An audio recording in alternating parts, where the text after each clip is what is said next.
Welcome to Booked, the bookstore education podcast brought to you by the American Booksellers Association. In this episode, we'll be listening to Education for Authors, a session that was presented at Children's Institute 2026 in Schaumburg, Illinois.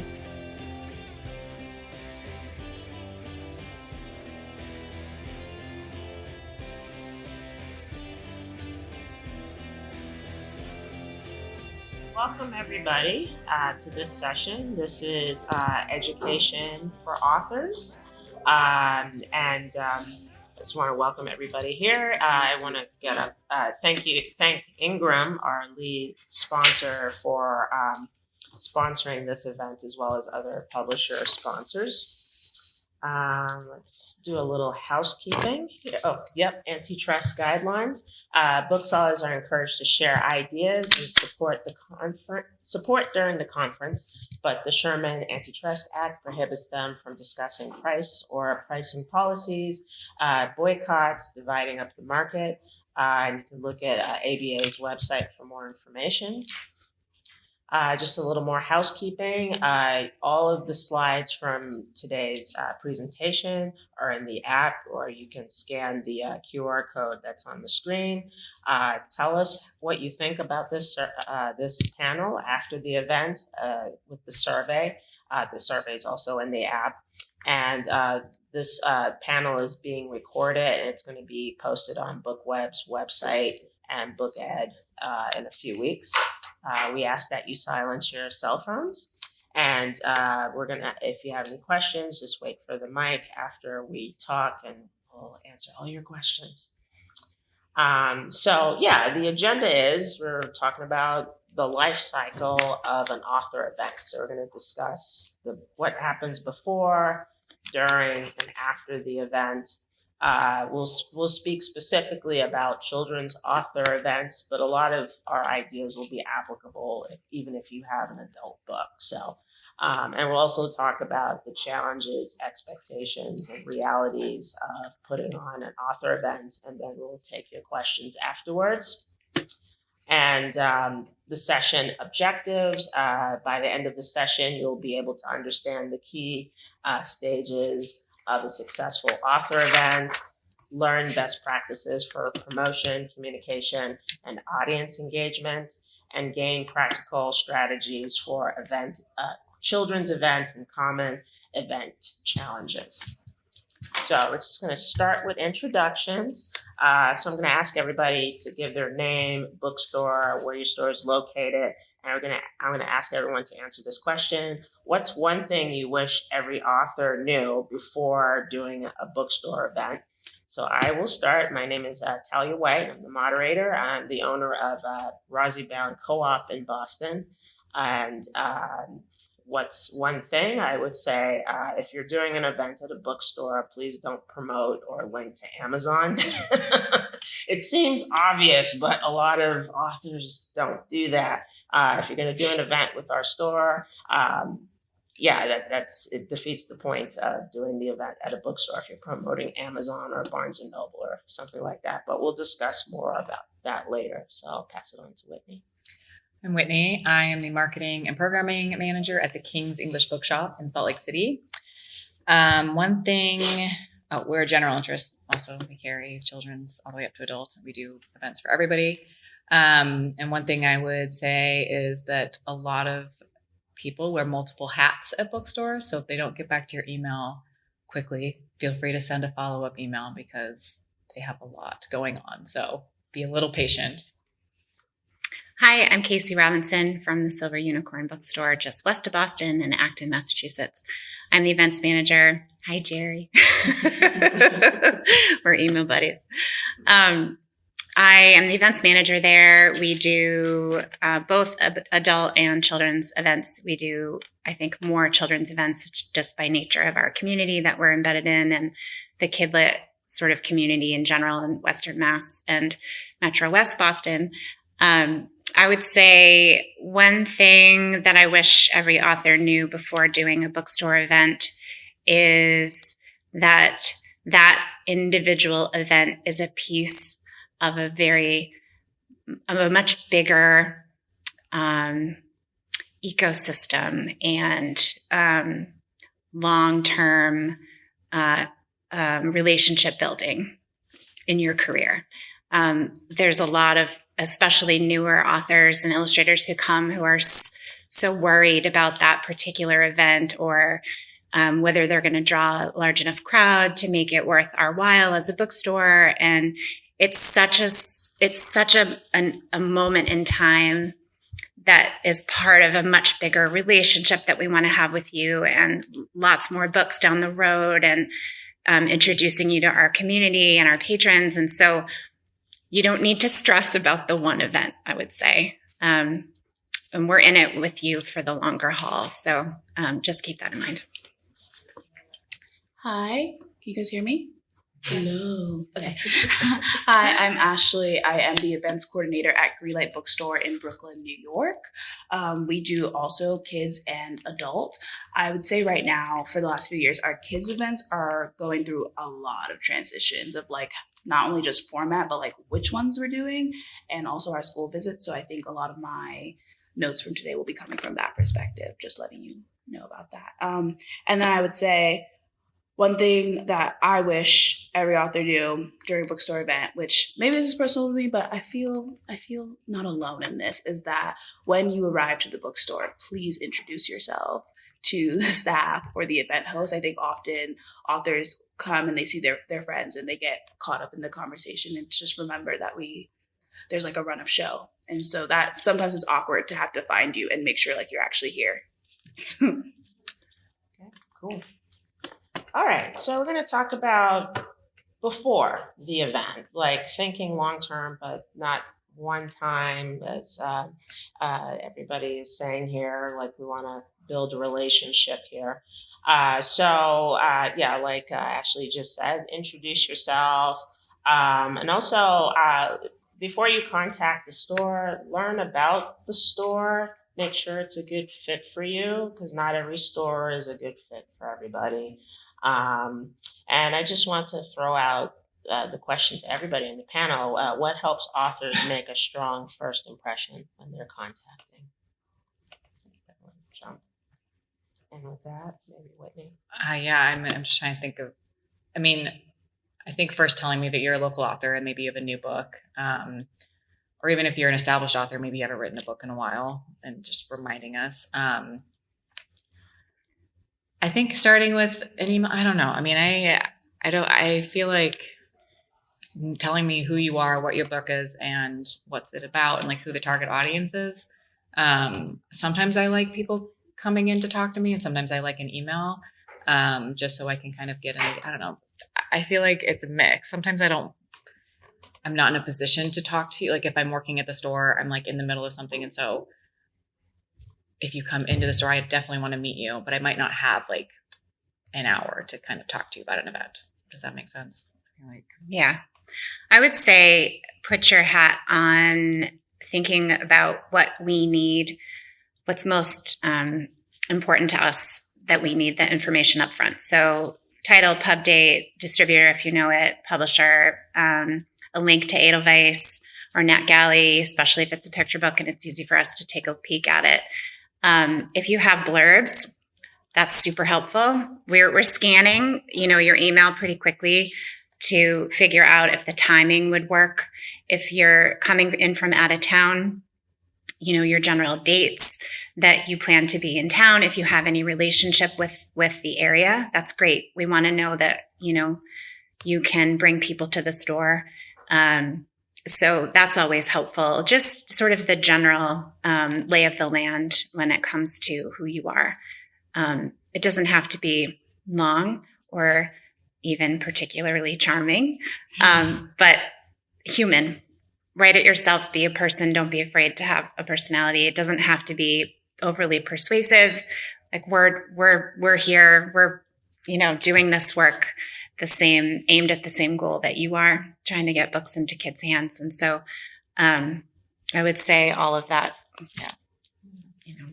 Yeah, I can only echo that. I think my answer is identical to what you both have already said. And the only thing I feel that I can add is it's helpful to have your publicist CC'd if you are the one sending it. Typically, like, we have booked events without the publicist, but then we will ask for you to include them so that the publisher is aware that this event is happening. So I think if that's there from the get-go, that also can like add to the impression. But I kind of agree of just knowing what the book is, what you're looking for. Like, the facts is really good versus just being like, hi, I wrote a book, I want to do an event. Best. We need more details. And also, I think Whitney, you spoke a lot about understanding bookstore audiences. And Yeah, I culture. think if you are local to the bookstore, particularly, and you're writing a book, I mean, maybe you've already been to the bookstore and you were a longtime customer. We definitely have authors like that, but we do also have a lot of authors that have never been in our store and reach out about doing an event. And I would encourage you to either, go into the store and see what books are on their shelves, what books are they selling, what are they recommending on the staff picks wall. And if you're coming in from out of town, you can go on their website. Most stores have a staff picks page on their website, and that helps you to see what genres they're holding or carrying, what they like to read, what kind of events they're doing, and that kind of. And a lot of places, we have a lot of bookstores in our area. And so the King's English might not be the best fit for that. And I'm usually happy to say we might not be great, but we have another local store that I think would be a great fit. And they do a ton of events with this type of book. And Casey, you were talking a little about long-term relationships. Could you speak more about that? Yes, I would say one piece of advice I have is to be pro indie bookstore. So that means not just with the bookstore that you're having your pre-order campaigns with, but also generally other indie bookstores when you have friends who are publishing or a cool event you're excited about, promote it, cross-promote it. It's easy to do. It's a very fast thing to do, but indie bookstore network is really small. And I know that when I'm also a picture book author, and so when I was looking for stores to do one of my tours, I had reached out to a bookstore, and the owner said to me, "Oh yeah, you're the one who does a lot of promo for indie bookstores." And I hadn't even done particularly a lot for that particular bookstore, but he had seen my social media and he had flagged me in his brain as somebody who was pro indie bookstore. And I think that's a really easy thing to do. And it's something that means a lot to us as we're trying to fight against everything. The larger forces at work.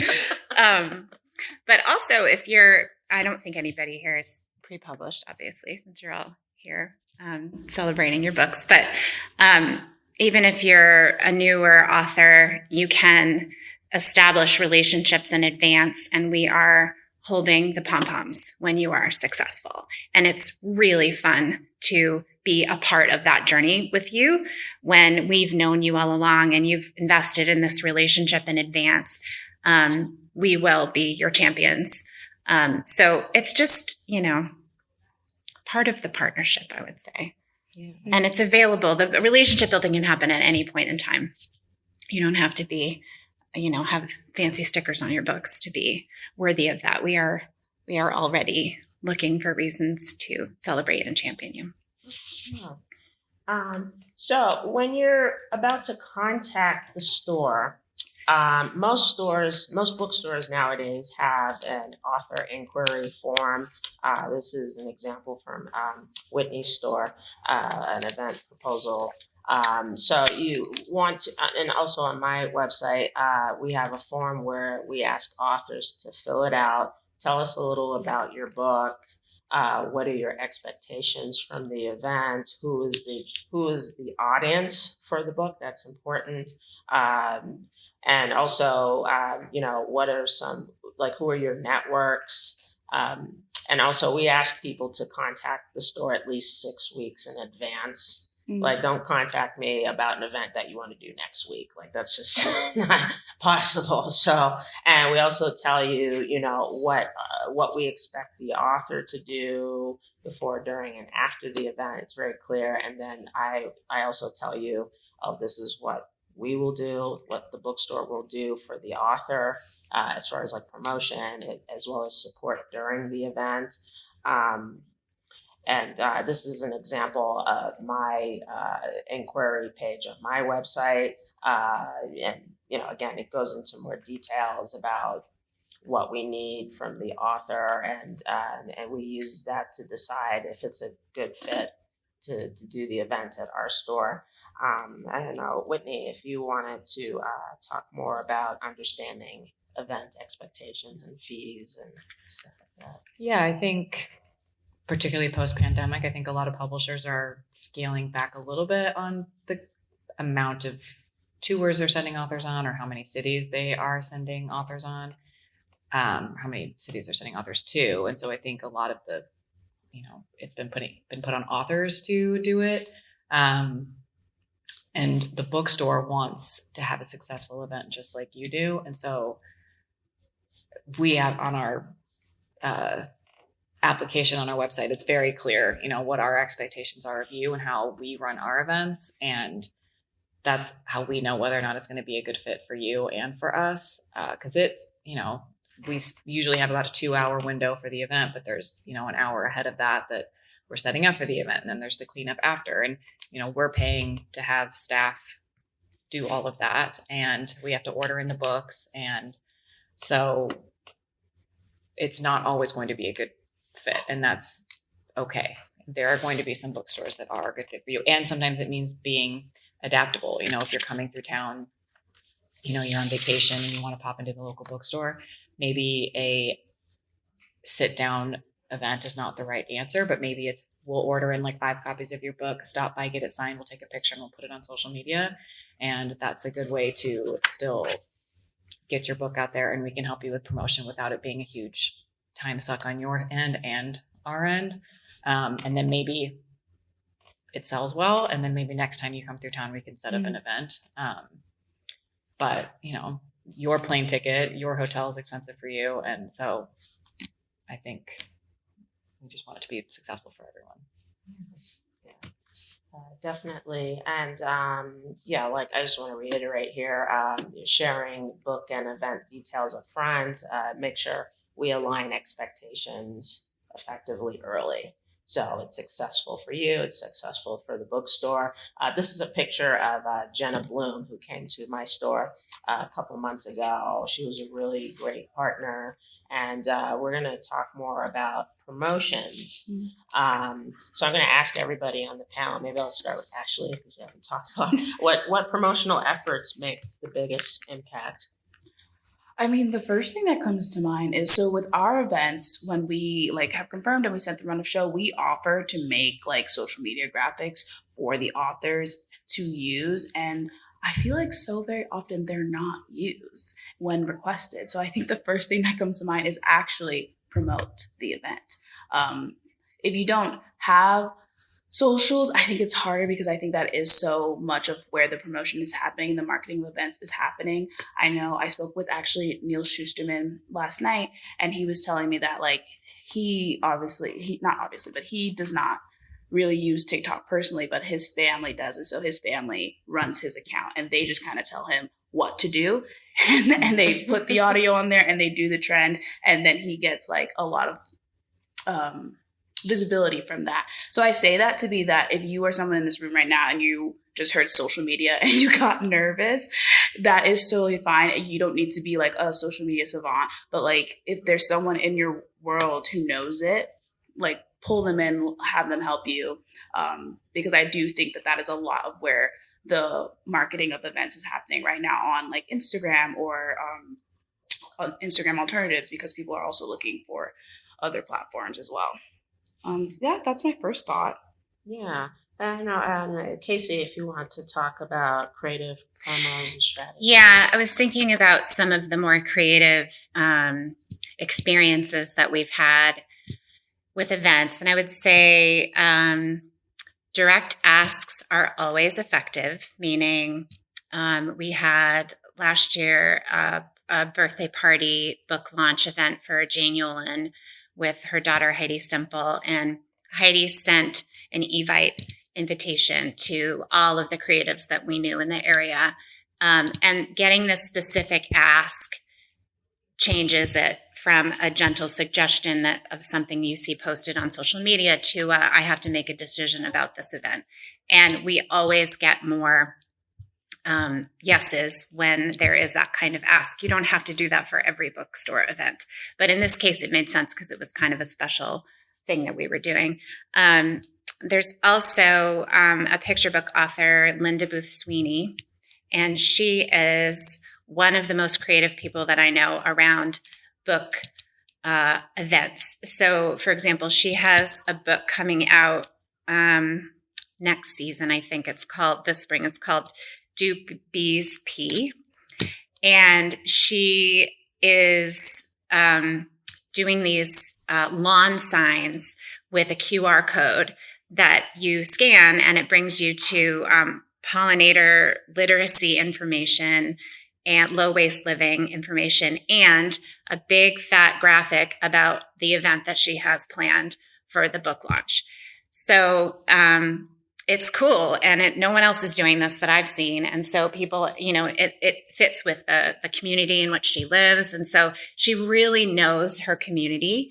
And she's done some other cool stuff. She did, she has a Vernal Pool book, picture book that won the Massachusetts Book Award last year. And for that one, she had Vernal Pool Bingo. And she worked with a local conservation group who offered up funds to print these color bingo cards. And then she asked our store and a couple of other neighborhood stores to carry these bingo cards in the stock of the book. And then she did all of this promotion, and the bingo cards themselves took people to area stores. So we were a participant. People were encouraged, even if they picked up the bingo card elsewhere, to come to our store. And it wasn't just bookstores, but it was such a nice unification of the community based on this cool book. So thematically, like, she's just constantly thinking about this stuff. So you should follow her on Instagram because you might get some good ideas. So these are just kind of new and interesting, and she enlists the help of a lot of other community organizations to help cross-promote book events, which is just more interesting and varied than other sort of straightforward promotion that I've seen. Again, you don't have to, if this just makes you feel tired, which sometimes this makes me feel tired, you don't have to do this. But if you're in the zone and you're thinking about putting together your own tour and something pops for you, you don't have to feel limited, I guess is my point, to just doing a Facebook event invitation or, not asking other people to participate in the joy that you feel about your book.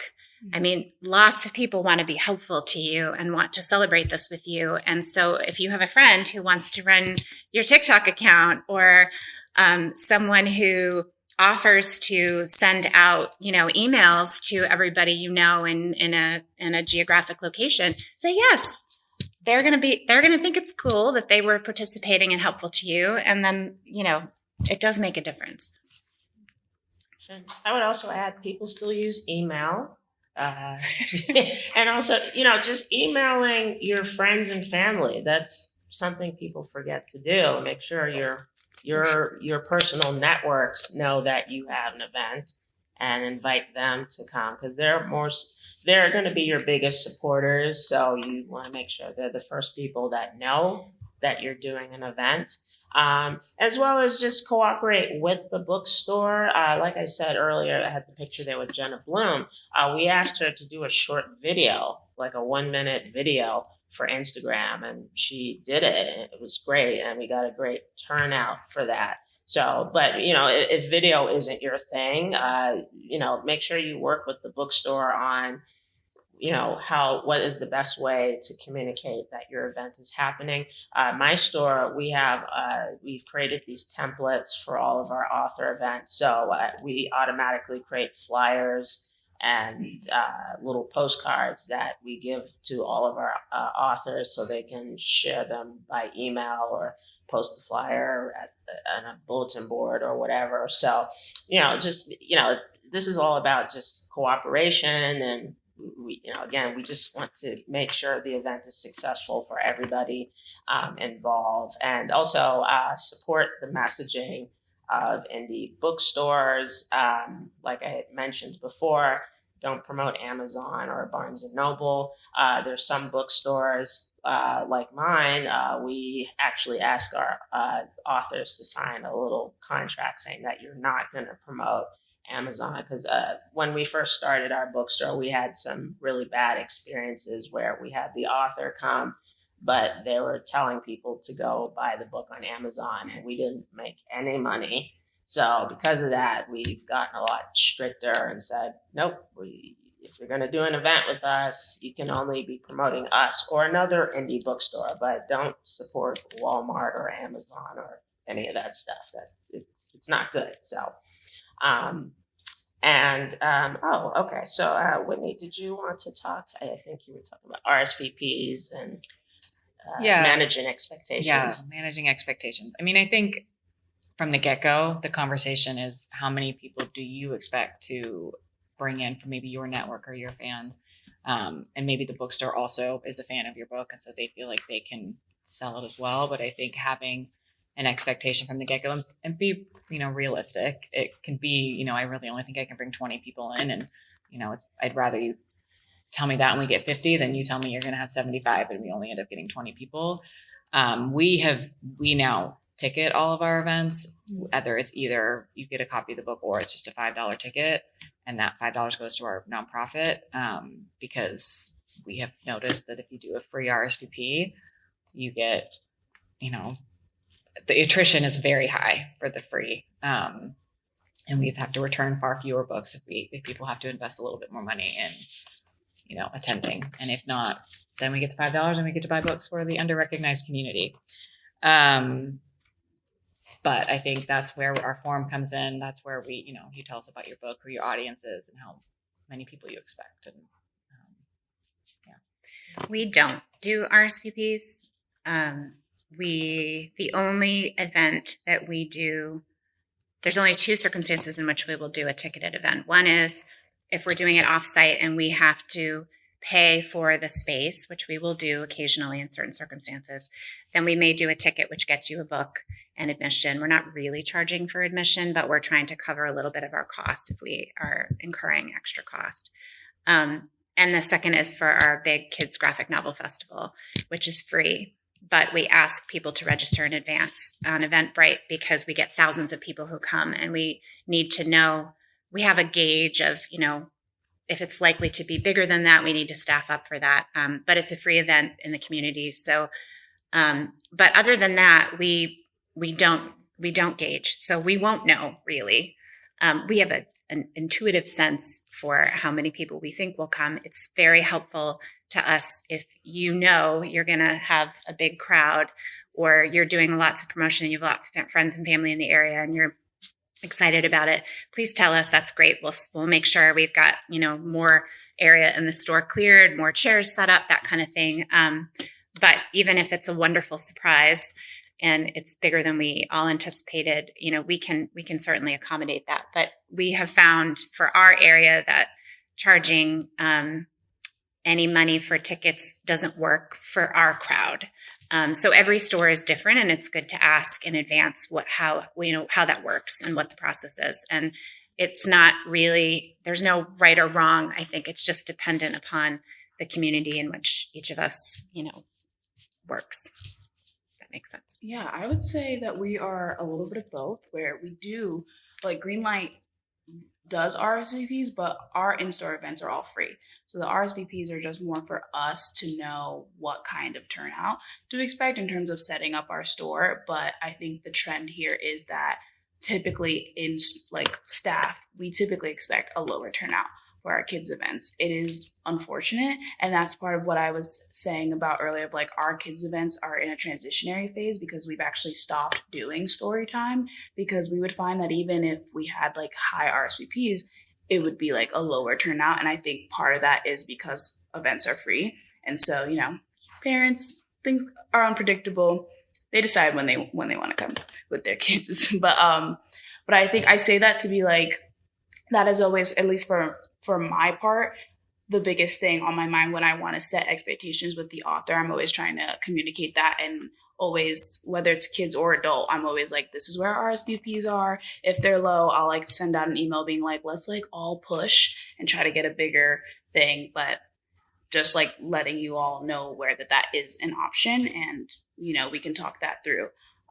And then I think on the flip side of wanting authors to help set expectations for us, I would just say something that's super important for us is just communicating early if you want to do something beyond our standard format.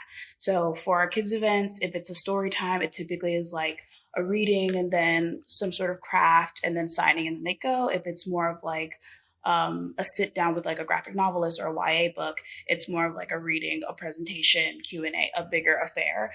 And I think sometimes authors are like, well, I would love to bring out these handouts. I would love to do like a sing-along, like, and we're so happy to accommodate that, but we do need to know that very early on.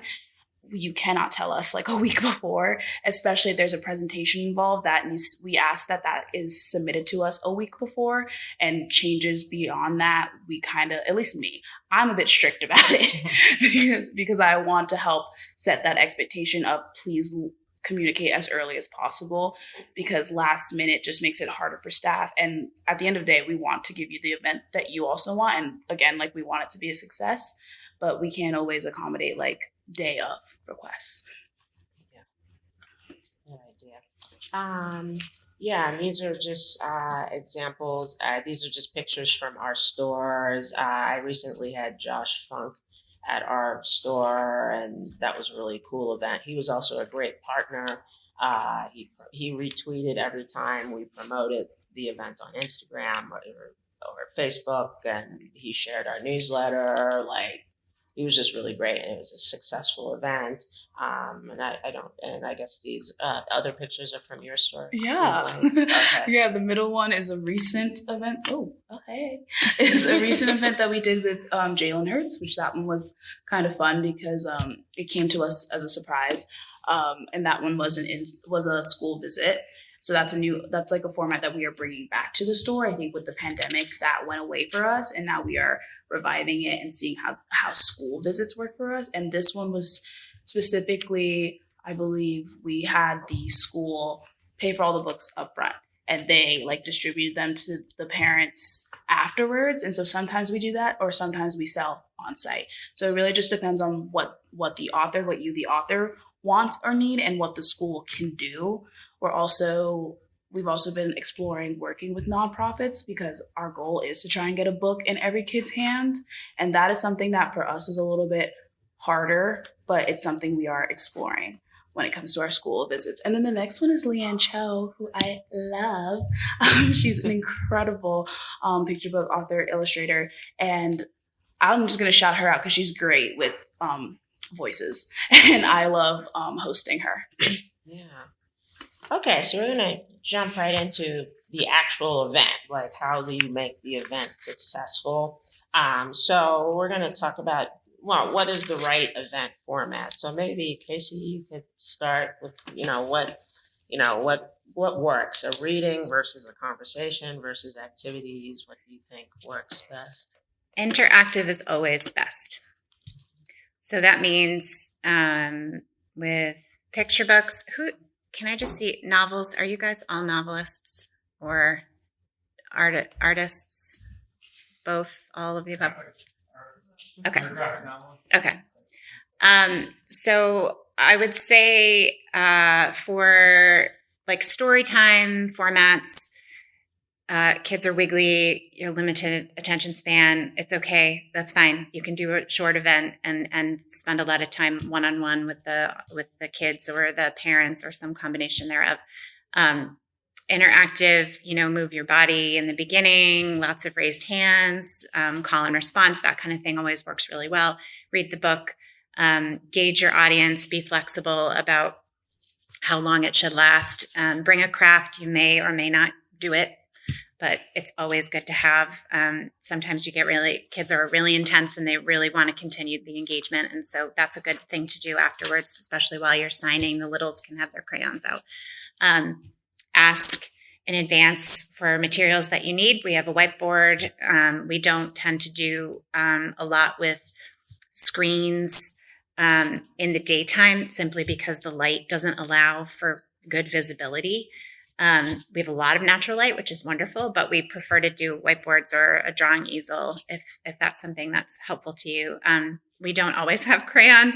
I don't know where they go, but if you ask me, I can check in advance and we can figure that out. So, and then for novels, I would say same thing. Interactive is better. So in conversation format, I love.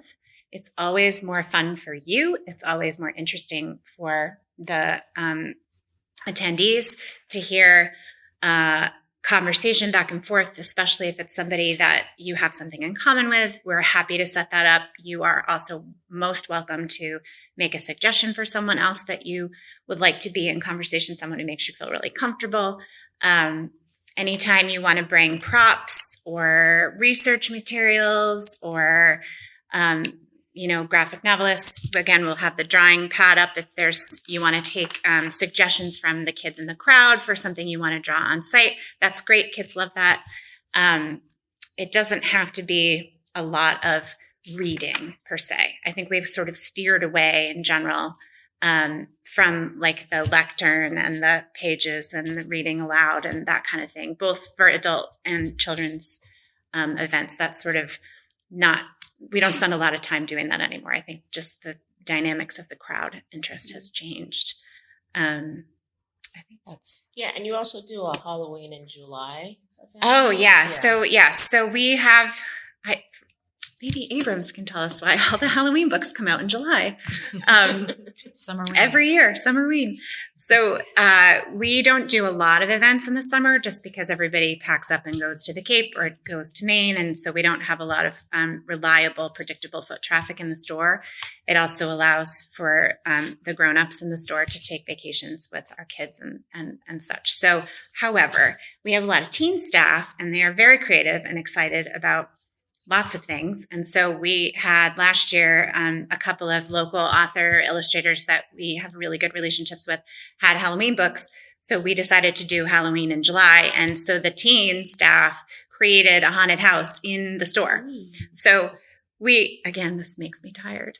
However, they had a great time. They, came up with the whole thing. They've got the cardboard and they're drawing and all this stuff. So the kids had a great time and kids came in costume and it was just fun. And it was close to the pub dates for both of these author illustrators. And so great, unusual. And the kids love that kind of stuff. So that was our suggestion, our idea, but we're, open to creative ideas for those kinds of things too. Yeah. And Ashley, you just did a Juneteenth event. You want to talk a little about that? We did just do a Juneteenth event. I might save that for later, but I did want to add on to the things that you're saying, because I think when we did do story time, I think for the picture book authors in here, I think what I found was like a very successful format was having the author and the illustrator there. I think having the illustrator lead the crafting activity part, they would often draw characters, and that seemed to engage the kids more than just having the author there. So I always try to push for both to be there if they can, and if not, having just the author is just fine. And then also I would say for our graphic novelists, we do a lot more like Friday events. Our normal event schedule is like Monday through Thursday, and then we reserve Fridays for the occasional middle grade graphic novel author, and we do it a little bit earlier than our evening events. We do it like around 5:30, and typically we swap out a reading for a presentation. So if there's art in the book, we want that to be seen rather than you having to read the book. And there's a presentation, and we'll do like a live art demo, which the kids love to see that as well. So especially with our graphic novelists, there's always a live art demo, and then like a Q&A. And that's kind of our format for that. And then I would say our YA books are the closest to our adult events, where it is typically reading, conversation, Q&A. And also they're often adults in the audience. We rarely see actual teens at the YA events. Yeah, it's hard to get teens. Yeah. Oh my God. It is. Yeah. Tricky. So I want to move forward here. So I want to talk about event day logistics, and Whitney, if you wanted to start a conversation.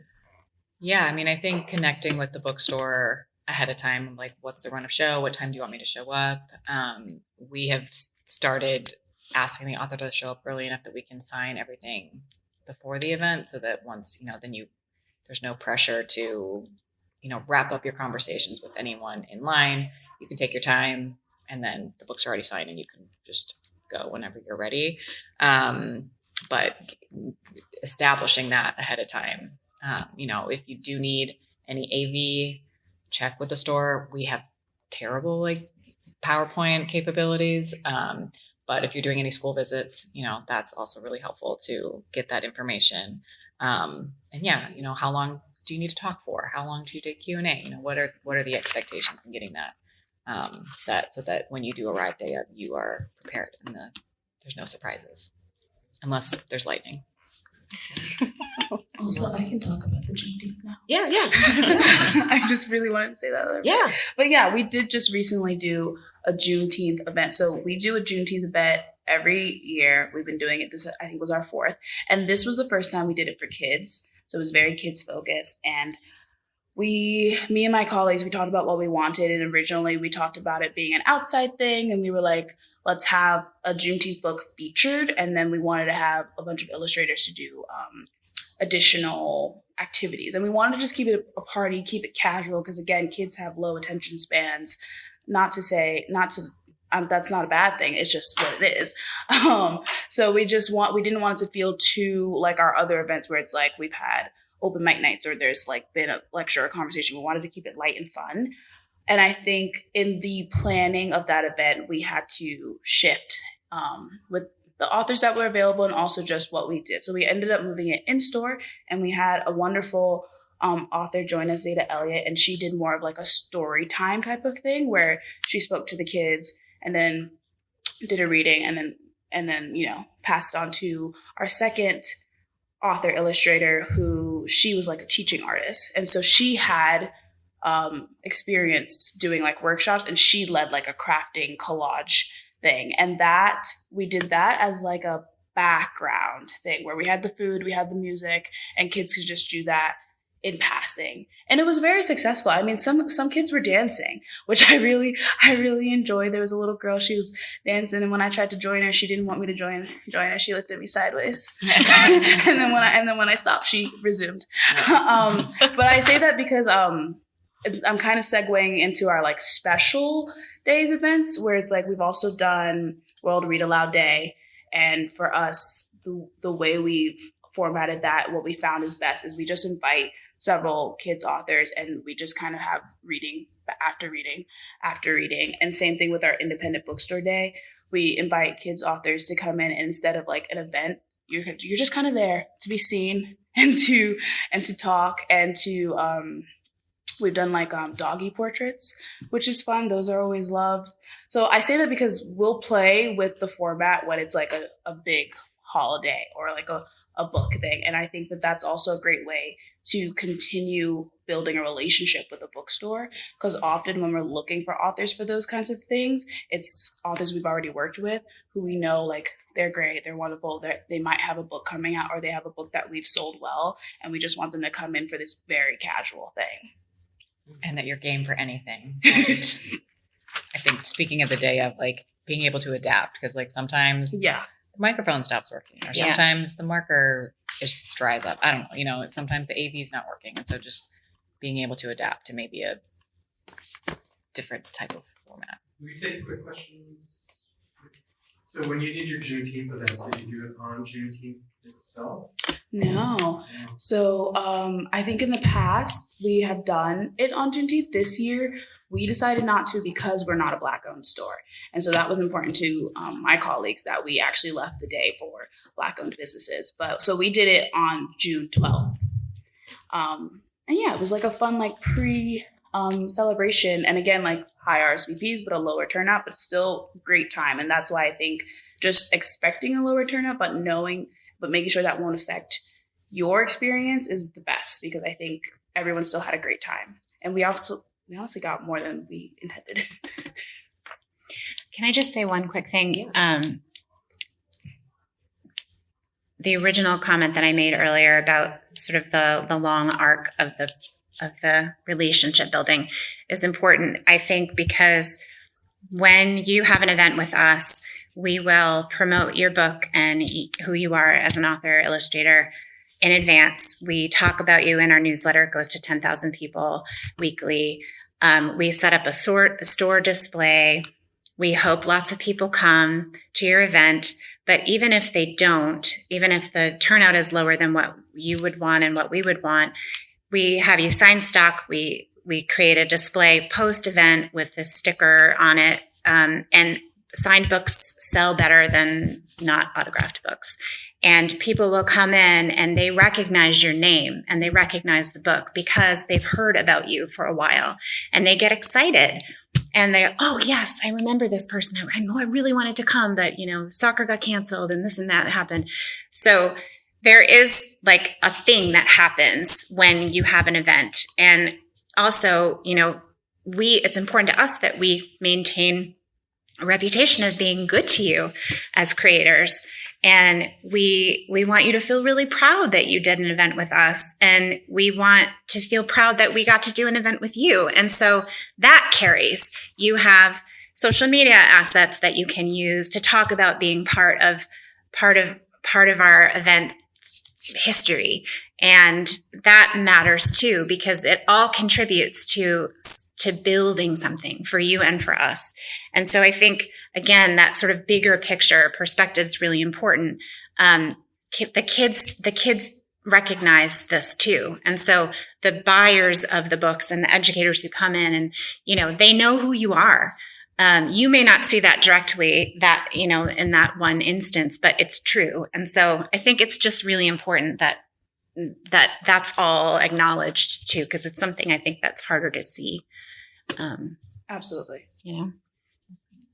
I just want to jump to this question on the screen. What advice would you give to nervous authors? I would say, adaptability is key, but also come to the venue on time or come early so you can kind of get acclimated to the environment, talk to the staff, go over the run of show to make sure everything is the way it's supposed to be, managing expectations.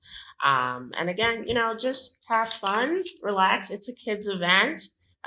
Kids are not always expecting it to be 100% perfect.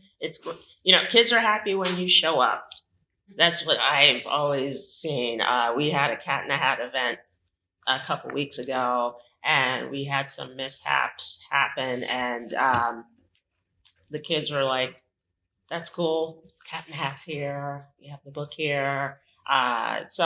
Just relax, and it's a kids' event, and that's my advice. I don't know if anybody else want to jump in. Most people are understanding. Yeah. I get nervous. Everybody gets nervous about certain things. So, I don't think nobody is thinking as much about it as you are. Right. Do y'all know about the power pose? Yeah. The power pose. You stand up and you put your arms up. I have used this many a time. Like it's like there's a chemical reaction. Basically, you're crossing the finish line as though you won. And if you stand there like this, it calms you. And I do this like in the back, like when no one's looking at me. If I'm really nervous about something, it really does make a difference. And it's a cue, can be a cue to take deep breaths, nice slow deep breaths in, nice hold it for 4, nice slow deep breaths out. But I highly recommend doing this, even in public. I would echo all of that. I'd also add that I think anytime I've had an author and they have told me they're nervous, I usually just say, just remember that everyone's here to support you. No one, it's less likely that anyone's here to boo you. They've come here to enjoy your work and to enjoy you, and they're here to have a good time with you. And I think on the theme of what we've talked about like flexibility and managing expectations, I think why to me that is not a negative thing is because I think it's nice that kids events can in that way be a little bit more casual, and you can be a little bit more free and put less pressure on yourself. And often from I find that smaller events can be more intimate and more fun, and perhaps maybe even more preferred than 20 toddlers running around in a small space. So I think it's all positive, and I think it's nice that those kids events can be a little bit more like relaxing in the way that you don't need to be like prepared with like a whole thing. You can have more fun with it, and you can be more casual with it. Mm-hmm. Also, ask yourself what your definition of success is, because it isn't necessarily only about selling copies of books. And I think sometimes we don't interrogate ourselves in this way. And like I had an event with a middle grade author. There were 2 kids. There were a couple of more adults, but 2 kids that were sitting in the front row. And one of those kids held the book to their chest the entire conversation. And she was very quiet. She asked like one question at the very end, and it was like you had to lean in to hear what she was saying. But she loved that book. And you know that like if you're the author of that book and you're sitting in front of this kid, that kid went home and had something changed in their physical body about being able to meet the author of this book, right? We know this as adults. So in my mind, as the events person, you know, I'm looking obviously at the quantity of books that we sold. But again, like that was a successful event from where I'm sitting because of the quality of the interaction that happened. And so I think it's worth thinking, like, when you're nervous, what is it that you're nervous about? Is it the outcome that's taking you out of your body and your physical present moment, right? Or is it something else? And so I think you can address the thing that you're nervous about like individually. If you ask the question a different way of yourself, I think it's worth thinking that through. Okay, so now we're going to talk about after the event. So there's certain things. Oh, I'm sorry. There was a question? Yes. I just have a question about the classroom visits. Mm-hmm. Do we go out and find the schools and then go to the bookstore to partner, or how much input does the bookstore have in that? Well, It goes both ways. It can be, I will get some educators reaching out to me to say, I would love to have an author for this month. And I would rely on usually my local authors for that, because unless I happen to have like an author traveling, I usually, I have my list of authors that I know consistently do school visits, and I'll reach out and say, hey, are you available for this? I've also been asked by authors to say, hey, I would really like to do some school visits. I generally don't charge the school. So if I'm reaching out on behalf of the bookstore, I'm not usually saying, but you have to pay $400 to have this author or whatever. Maybe there's a book minimum, like I expect you to buy 30 books. But then if you are going out and booking them, you can charge whatever you want and just say you can buy books through the King's English. And so it's both ways. It's just a matter of like what the priority is. Because I think maybe early on it's book sales that are more important to you. Mm-hmm. And then later, because you are a New York Times bestselling author and you're very successful, and you can start charging people for events. But there are a lot of schools and PTAs that like want, particularly during their jump, whatever the Dr. Seuss week is. What is that called? I think it's in March, but they do a bunch of like reading and they want authors to come. And so that's an opportunity that a lot of them will pay to have you come to their school and using your local store. I think that's a good distinction. I think for us, it's a different position that handles the school visits, but I hear things. I think for us, like we don't really do events where the author is being paid. Typically the idea is that the payment is like your book being promoted and your book being bought. But like, yes, we have done minimums for the school. So I think that was a really good distinction. And I will say for us, rarely does the author come to us with a school contact. It is usually like you said, like either the author will say that they want to, and then we connect you with the school and we go through our own network and go, all right, this author's interested. Who wants them? Or a school will come to us and we will find the author. But rarely is that work on your shoulders. But at STPWI, they say that they want us to charge. They mean that if some authors are going out and doing it for free. Yeah. No, that's true. The only time I would say I'm saying, speaking as both a bookstore person and as an author, you should charge for your time. And it is valuable. And the only time you wouldn't do that is if your publisher is setting up a tour in exchange for a minimum book buy. And that's when we get involved and do the setup of those school visits. Then it's free in exchange for a minimum book buy. We work with the school to set that up. You sign. It's all sort of organized. It's often a shorter, less intense school presentation. So if Kate Messner's doing a, sponsored by the publisher tour, she's doing a 45-minute presentation for the whole school. She's not doing one-on-one workshops like she would if she were being paid to spend half a day or a full day at a school. So it's different. And you can do both things, but they're discrete in their purpose. And we do lots of book book sales for authors who just decided they wanted to work with us on school. So all of their school visits, Jarrett Lerner does school visits all over. And we're the ones who fulfill those, even if he's in Florida, even if he's in Oklahoma, even if he's in Texas, we'll do that. But not every store has that capability. So it's worth asking. Yeah. Okay. And I think if you're local, like if you want to do a bunch of school visits, like in your local area and you're traveling a little bit, generally a bookstore doesn't have the capability to set up, ongoing, like a number of school visits for you. Like if it's like my book is coming out in September, I would like to do 2 days of school visits and an evening event, then that's usually one thing. But I have local authors that are doing school visits for 4 months, and I don't have the time to set up all of those school visits, but I'm happy to like create an order form on our website and we can provide those books and get that figured out for you. Okay, so we actually only have 5 minutes left, so I'm just going to wrap up the after the event. So after the event, send a thank you letter or an email. It's very rare that authors do that. And we do a lot of work. The bookstores do a lot of work to make your event happen, and we never get a thank you. So, we do get some thank yous, but sometimes, yes, not all the time. Yeah. But yeah, do send a thank you letter acknowledging the staff. You want to maintain communication with the store. Like, I want to have a long-term relationship. It's not just one event. Like we were just talking about with school events. Like sometimes I refer authors who come to my store, like the children's librarian at my local library. She'll say, "Do you have any authors that you would recommend? We could do a kid's story hour at my library, and I can refer you."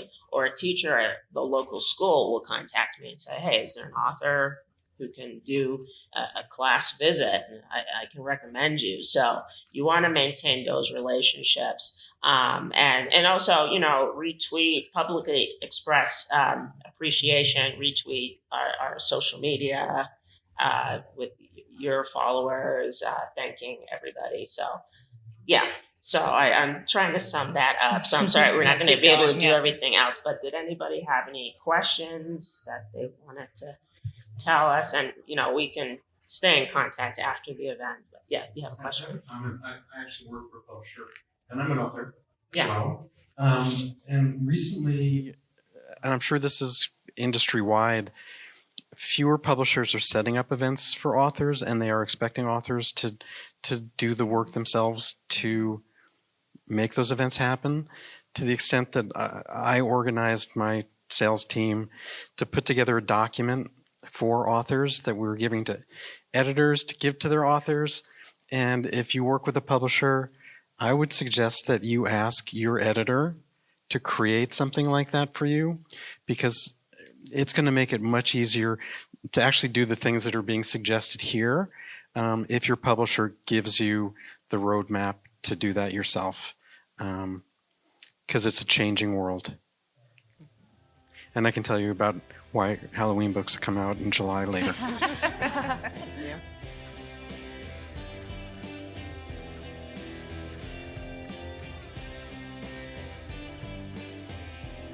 Thank you for listening to Booked, the bookstore education podcast brought to you by the American Booksellers Association.